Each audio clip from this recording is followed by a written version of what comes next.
Those who gathered thought it was going to be an ordinary kind of day in the Capernaum synagogue. There would be prayers and reading of the sacred scriptures. Someone, usually one of the scribes, would offer commentary on those texts. That person would offer an interpretation of how those gathered should live in light of those texts. As they gathered that day at the synagogue, the normal conversations happened. How are you? How was your week? What's new at work? How's your mom doing? What's new with the kids and the grandkids? Did you catch the game last night? In other words, everything was going along just as usual. Predictable, settling out to the law of averages, just as worship goes. Then things got started, and when the time came for the reading and the teaching of the scriptures, a stranger stood up, and he began to teach. When he began to teach, there was a weightiness to what he was saying. The words he spoke hung around in the air like they were thick with meaning. He taught the worshipers with authority, with power that they were not accustomed to hearing. This was anything but average. He made the scriptures come alive in a way that they had not encountered before. He made the texts make sense, and most of all, they struck to the heart and to the core of their being. The way he taught changed the way that they saw the world, how they saw themselves, how they thought about God, and most importantly, changed how they wanted to live. His teaching unsettled and unseated their preconceived notions. It lifted them up. This man taught with power and authority. It certainly would have been enough to have had this experience. This man's teaching was enough to provoke a change, enough to provoke respect among those who had gathered in the synagogue. They wanted to hear more. But they still had no idea who he was. No idea where he came from. No idea under whom he had trained to learn so much about the scriptures. Who was this teacher? Where did his authority come from? Someone took their bulletin and scribbled a note on it to the person next to them and said, "Who is this guy?" Those questions floated up in the people's minds as this man, as he stopped speaking and moved to resume his place among the congregation.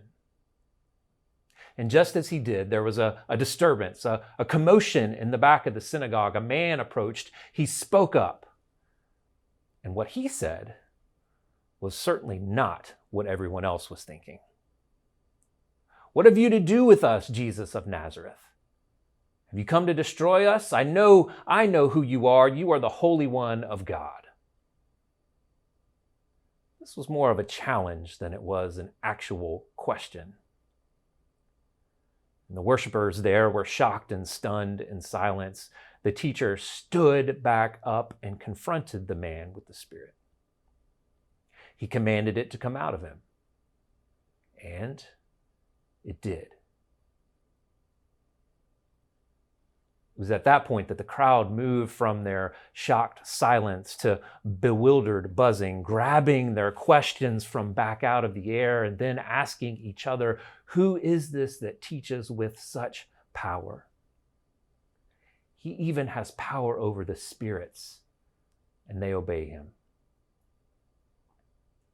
Here is a man inside the synagogue who brought a demon, an unclean spirit, an evil spirit with him to worship. Here is a man, Jesus, the powerful new teacher who not only teaches in an extraordinary way, but he heals this man, unseating and unsettling what had power over people. Here is a crowd who got a whole lot more than they bargained for. Like the synagogue worshipers, we are prepared for a lot that goes on each week when we gather. We expect to pray and to hear the scriptures read and interpreted. We even expect that on occasion when worship is really good, that the one who interprets the text in worship might do so like he or she has some sort of authority and maybe even some power. We might even expect from time to have our deepest emotions stirred. But I'd venture a guess that we do not expect the kind of wild card moment that happened in the synagogue that day so long ago. Somewhere along the line in the history of Christian worship, we got the idea that worship should be tame. That worship and by extension, church itself is for people who have it all together, or for those who at least can put on the appearance of having it all together. Nowadays, you better not even let your cell phone go off in worship, or keep yourself unmuted on the church Zoom, or make a typo in the chat, much less bring an unclean spirit with you. And I cannot substantiate this claim, but I've heard that worship can be so tame, so predictable, that someone might just be able to sleep right through it. Somewhere along the line, we, church, decided to button things up, to close it off, to make worship respectable and predictable. And in all of that, we have placed the lion's share of our emphasis in some way on reproducing the first act that Jesus performs in the synagogue that day: teaching and explaining the scriptures for better understanding. We, church, choose enlightenment over exorcism, illumination over transformation. The American author Annie Dillard talks about worship in many churches in her book, Teaching a Stone to Talk. Maybe you've heard what she said before. She asks, does anyone have the foggiest idea what sort of power we so blithely invoke? Or, as I suspect, does no one believe a word of it? The churches are children, playing on the floor with their chemistry sets, mixing up a batch of TNT to kill a Sunday morning. It is madness to wear ladies' straw hats and velvet hats to church. We should all be wearing crash helmets. Ushers should issue life preservers and signal flares. They should lash us to our pews. For the sleeping God may wake someday and take offense, or the waking God may draw us out to where we can never return. I like the way Dillard paints this picture of worship. She confirms that many of us have made a choice in our worship patterns and practices and how we approach worship as individuals. Enlightenment over exorcism. Illumination over transformation. By and large, we've constructed worship to play out in ways that get us to the law of averages, keep expectations low, such that if God were to show up and pull off something like what happened in the Capernaum synagogue, we'd be struck speechless. We carefully manage our distance with Jesus in our daily lives and on Sundays. And perhaps that's precisely because we know what happens in the Capernaum synagogue. We know that if we are to get close enough to Jesus and to raise our voices to him, something in us might just become unseated and unsettled. Set loose and set free. Enlightenment and exorcism. Illumination and transformation. These belong together. And yet many of us sit, like the man in the synagogue, desperately in need of freedom and transformation. Don't get me wrong, I wouldn't say that any of us are possessed by unclean spirits. But we are confronted by things in our lives that we cannot seem to control. Things that have power over us and rob us of fullness of life. Things that destroy our chances to flourish. Things that have cut off our desire to have meaningful relationships with God and with other people. We are held motionless by fears and self-doubt and self-hatred. We are consumed by our smoldering anger and our grudge holding. We are grasped by our racism and our selfishness. There are situations and habits and relationships that keep us tossing and turning at nights, wounds new and old that never seem to heal. We are weighed down by more than we can bear at times. The hymn writer Tom Troger, in his hymn, Silence, Frenzied, Unclean Spirit, says this. He says, Lord, the demons still are thriving in the gray cells of the mind. Tyrant voices, shrill and driving, twisted thoughts that grip and bind. Doubts that stir the heart to panic, fears distorting reason's sight.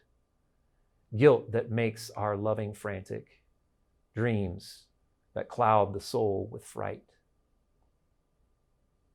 We may not call them unclean spirits, but they hold us all the same. In all of our work to ensure that everything is in its right place, to make worship tame, or in the energy we expend putting on the right mask on Sunday mornings to assure everyone else that we're okay, we tend to forget a crucial truth. Jesus is not just here to enlighten and illuminate us. He came to free us from what binds us. He came to transform our lives into the shape of God's holy realm.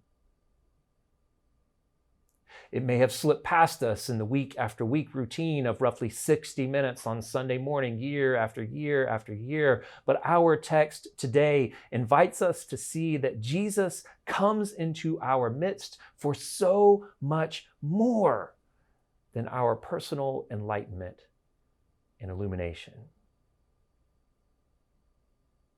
Because freedom and transformation take place wherever and however we gather as church, just as it did in the synagogue so long ago. Or at least they can. It's here in worship that all that holds us down might just be silenced and set loose. It might not be as dramatic or as sudden as it was then, and believe me, that's fine. I love the words and actions and quiet beauty of many of our worship services. Even as even-keeled as we might be, for centuries, the people of God have leaned into acts of worship as spaces to find God's healing. Prayer and praise, bread and cup, sharing our concerns with one another, quiet spaces for silence, confessing our sins, hearing that God is gracious and forgiving, yes, passing the peace to one another, listening to the stories of faithful people in the scriptures, interpreting them as best we can, feeling the cool waters of baptism. These are not just the Sunday morning motions. These are holy invitations for the freeing God to meet us wherever we might be. Invitations for the Holy One to look into our eyes and confront the spirits that bind us, saying to them with power and authority, "Be silent and come out." Maybe you have missed that voice lately, but it's here. Yes, worship is a place and space for enlightenment and illumination. That is a continuation of the way of Jesus. But this is also a place where the God of creation longs to meet us, where the liberating Christ speaks a word of freedom to what binds us, and where the Spirit comes to transform our lives. So welcome to worship, church. May today be anything but normal for you. In whatever space or mode or manner we find ourselves as we worship together, may God meet us here, set us free, and transform our lives.